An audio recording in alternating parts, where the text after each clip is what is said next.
ठरलं तर मग या मालिकेच्या आजच्या भागात इथे आपण पाहत असतो की आता कल्पना अस्मितासाठी दुधाचा ग्लास वगैरे घेऊन आलेली असते। तेव्हा इथे कल्पना म्हणत असते की प्रतिमा तू बरं झालं आलीस, तेवढंच अस्मिताशी थोडंसं बोल, तिला बरं वाटेल असं म्हणून ती अस्मिताला इथे दुधाचा ग्लास देत असते।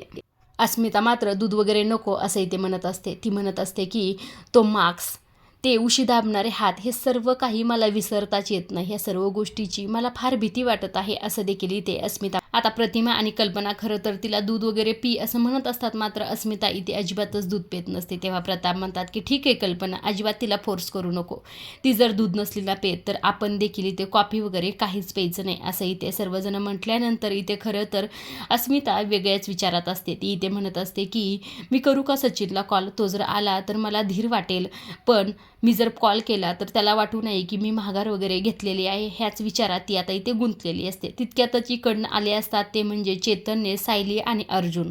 त्यांना पाहून खरं तर सर्वच जण इथे घाबरलेले असतात। आता इथे प्रताप म्हणत असतात की काय झालं अर्जुन, हे सगळं काय केलं आहे तुम्ही, मारामारी वगैरे करून आला आहात का काय, असा प्रश्न विचारल्याबरोबर अर्जुन इथे म्हणत असतो की हो, हे दोघे मारामारीच करून आलेले आहेत। आता यांची अवस्था बघून इथे प्रतिमा म्हणत असते की तुम्ही आधी बसा बरं आणि सगळं काही सांगा। तेव्हा इथे सर्वच जण इथे बसतात आणि आता इथे सायली सांगायला सुरुवात करते की नागराजला ज्या माणसाने ट्रक पुरवली होती त्या माणसाला शोधायला आम्ही गेलो होतो असे इथे सायली म्हणत असते। आता चेतने इथे म्हणत असतो की मी आणि सायली वहिनीच गेलतो, मात्र तिथे घरात गेल्यानंतर जेव्हा आम्हाला त्या घरात रमेश भेटला तेव्हा मात्र तो तिथनं पळ काढत होता, तेव्हा मात्र माझ्यात आणि त्याच्यात जोरात इथे खूप जास्त मारामारी वगैरे झाली होती, त्यामुळे मला खरं डोक्याला इथे मार लागला होता आणि मी बेशुद्ध झालो होतो असं इथे चेतनने म्हणत असतो। पण मात्र सायली वहिनीने खूप मोठी हिंमत दाखवून खरं तर त्या रमेशला पकडलं आणि खुर्चीला बांधून ठेवलं त्या रमेशला असं इथे चेतने सांगत असतो। आता इथे सायली म्हणते की ऐनवेळी तिथं पोलीस आले म्हणून बरं झालं, नाही तर आमच्या दोघांचं काय झालं असतं देव जाणे। आता हे सर्व काही बोलणं ऐकून खरं घरचे सगळेच जण फार घाबरलेले असतात। तेव्हा इथे प्रताप म्हणतात की तुम्ही दोघं ठीक आहात ना पण, तेव्हा सायली म्हणत असते की हो अगदी मी ठीक आहे बाबा। तेव्हा इथे कल्पना देखील म्हणते की देवी आईची कृपा म्हणून तुम्ही सुरक्षित आहात, नाहीतर काय झालं असतं असं देखील इथे बोलण्यात आलं असतं। तेव्हा मात्र अस्मिता इथे रागातच म्हणत असते मुळात मला हेच कळत नाही, साईट मॅनेजरचा पत्ता तुम्हाला मिळाला होता ना, तर तुम्ही पत्ता त्या पोलिसांना द्यायचा, तुम्हाला जायची काय गरज होती असं इथे अस्मिता म्हणत असते। आता अस्मिता असं देखील म्हणते की सायली खरं तर तू अर्जुनच्या भूमिकेत आहेस, मात्र अर्जुनसारखी रिस्क घ्यायची तुला काय गरज होती असं इथे म्हटल्याबरोबर सायली म्हणत असते की अस्मिता ताई खरं सांगू का तुला, आम्ही त्या रमेशच्या घरावर पाळ ठेवून होतो, मात्र तो दुसऱ्याच ठिकाणी गेला आणि आम्हाला अपेक्षितच नव्हतं की तो आमच्यावर हल्ला वगैरे करीन, त्यामुळे हे सर्व काही झालं आहे असं इथे सायली म्हणत असते। आता घरच्यांना सर्व काही इथे कळलेलं असतं। तेव्हा इथे कल्पना म्हणते अर्जुन त्यामुळेच तू मगाशी एवढा धावत वगैरे गेला होतास का, त्या तुला फोन केलता का सायलीने। तेव्हा सायली म्हणतात की मी तर नाही फोन केला, भाऊजी तुम्ही केला का। तेव्हा चैतन्य म्हणतो मी देखील नाही केला, कारण की तिथे सिच्युएशनच अशी होती की फोन करायचा टाइमच नव्हता। तेव्हा इथे अर्जुनला सर्वच विचारायला लागले की तुला नेमकं फोन तरी कोणी केला होता। तेव्हा इथे अर्जुन म्हणत असतो की माहीत नाही मला काय झालं होतं, माझं काम वगैरे करत होतं, तेव्हा मात्र माझ्या मनाला असं वाटत होतं की सायलीला माझी गरज आहे, ती मला बोलावत आहे, त्यामुळेच मी तिथे गेलो। असं ऐकल्याबरोबर खरं सायली त्याच्याकडे प्रेमानेच पाहत असते। तेव्हा प्रताप इथे म्हणत असतो की बघ सायली घरात असताना देखील तुझी इतकीच काळजी तिला वाटत असते। आता इथे खरं तर प्रतिमा म्हणत असते की खरंच तुमच्या दोघांच्या या प्रेमाला कुणाचीही नजर नको लागायला। आता इकडे दुसऱ्या बाजूला खरं तर प्रिया इकडे आता नागराजला फोन करत असते। आता इथे फोन उचलल्या खरं नागराज इथे म्हणत असतो की तुला काम नाही का काही। तेव्हा इथे प्रिया म्हणते मी टाइमपास करायला अजिबात तुम्हाला फोन केला नाही, इथं खूप मोठा गोंधळ झाला आहे, इथे डोक्याला ताण झाला आहे। आता ती सांगत असते की सायली आणि चेतनने त्या साईट मॅनेजरपर्यंत पोहोचले आहेत आणि पोलीस त्याला पकडून घेऊन गेलेला आहेत, हे सांगितल्याबरोबर खरं नागराज देखील इथे फार घाबरलेला असतो। आता इथे नागराज म्हणत असतो की नेमकं हे कसं झालं तरी कसं। तेव्हा इथे प्रियाने सर्व काही इथे सांगितलेलं असतं की कसं सायलीने त्या रमेशला पकडलं आणि पोलीस देखील घेऊन गेले, हा सर्व प्रकार इथे नागराज पुढे आता आलेला असतो। आता हे सर्व काही ऐकून नागराज म्हणत असतो ही सायली जरा जास्तच हुशार निघली वाटतं, आता ह्या रमेशने जर तोंड उघडलं ना तर मी मेलो।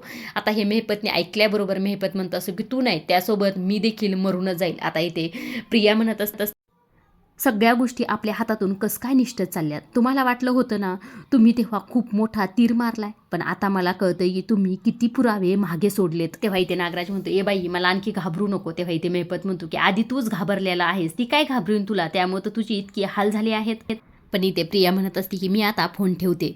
तुमच्या सर्व गोष्टी ऐकून मला खरं तर अजून टेन्शन येत आहे. मी तुम्हाला एवढंच सांगायला फोन केला होता की आता आपण सगळेजण मेलो असं म्हणून इथे प्रियाने फोन ठेवलेला असतो. मात्र इकडे नागराज आणि मेहपत हे सर्व काही ऐकून फार घाबरलेले असतात. आता इकडे दुसऱ्या बाजूला अर्जुन अस्मिताला म्हणत असतो की तू बरी आहेस ना अस्मिता. तेव्हा अस्मिता म्हणते हो मी ओके आहे. तेव्हा इथे चेतनने म्हणत असतो की ठीक आहे तुम्ही आराम करा, मी आता घरी जातो. आता लगेच सायली म्हणत असते नाही भाऊजी, पोलीस स्टेशनला जाऊन यायचं आहे आपल्याला. साईट मॅनेजरची चौकशी कुठपर्यंत आली आहे ते तर बघायलाच हवं ना. शिवाय अस्मिताताईवर जो काही हल्ला झाला त्याची तक्रार तर आम्ही पहिलेच केली आहे, मात्र त्या संदर्भात बोलायला हवं पोलिसांशी असं इथे सायली म्हणतात. आता हे सर्व काही बोलणं ऐकून खरं तर कल्पनाला इथे टेन्शन आलेलं असतं. ती म्हणत असते की अगं असं काय करताय तुम्ही, आत्ताच तर आला आहात आणि लगेच कुठे जाताय. तेव्हा प्रता देखील म्हणतात की अस्मिताचं बोलणं मगाशी अगदी बरोबर आहे. पोलिसांचं काम पोलिसांना करू द्या, तुम्ही अजिबात त्यामध्ये पडू नका. तेव्हा इथे कल्पना म्हणत असते की हो तुम्ही आता फक्त आराम करायचा, जा तुमच्या खोलीत आणि आराम करा. तेव्हा इथे अर्जुन म्हणत असतो की नाही मम्मा, आम्ही पोलीस स्टेशनमधून जाऊन येतो आणि नंतरच आराम करू. आता हे सर्व काही बोलणं सुरू असतं तितक्यातच इथे प्रिया आलेली असते. तेव्हा मात्र अर्जुन मनातच विचार करतो की जेव्हा जेव्हा ह्या केसबद्दल आम्ही बोलत असतो तेव्हा मात्र ही प्रिया बाहेरच असते. हे योगायोग तर असू शकत नाही असा विचार त्याच्या डोक्यात इथे आलेला असतो. आता हे सगळं होऊन खरं प्रिया आता शांत बसणार नसते. ती लगेच म्हणते की म्हणजे तुमच्या भूमिकेची आदलाबदली झाली असली तरी तुमचं बाहेर फिरायला जाणं काय बंद झालं नाही.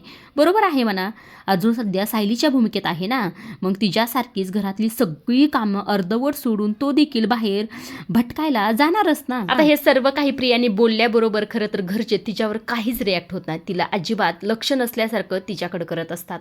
आता लगेच इथे प्रताप म्हणत असतात कल्पना अगं चैतन्याला गरम पिशवी वगैरे दी पाण्याची, त्याचं अंग वगैरे दुखत असेल सेकेल ते थोडंसं. तेव्हा कल्पना म्हणते हो देते की. तेव्हा इथे चैतन्य म्हणतो अजिबात नाही बाबा, काही नाही झालं मला एवढं. आता हे सर्व काही ऐकून खरं इथे मनातच प्रिया विचार करते की मी काही जरी बोलले तरी हे मला अदृश्य असल्यासारखंच वागतात असं म्हणून ती रागारागातच तिकून निघून गेलेली असते. आजच्या पुरतं एवढंच. पुढील भाग पाहिला खरं तर अजिबातच विसरू नका आणि अशा डेली मालिकेच्या अपडेट जर तुम्हाला जाणून घ्यायला आवडत असतील तर चॅनलला जरूर सबस्क्राईब करा.